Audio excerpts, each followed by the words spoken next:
1. Saya yakin cedera dan kecelakaan dapat dihindari. 2.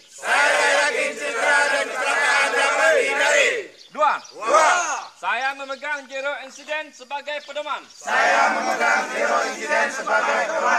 3. Saya memahami keselamatan sangat penting. Untuk pekerjaan dan kehidupan saya. 4.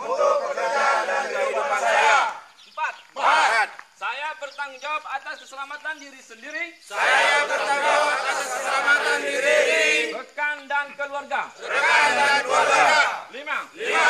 Saya akan terus meningkatkan performa kerja saya. Sekaligus memenuhi persyaratan keselamatan.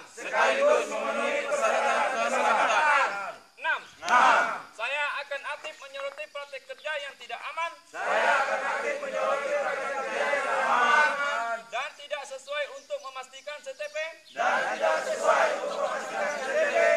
Menjadi tempat kerja yang aman bagi karyawan.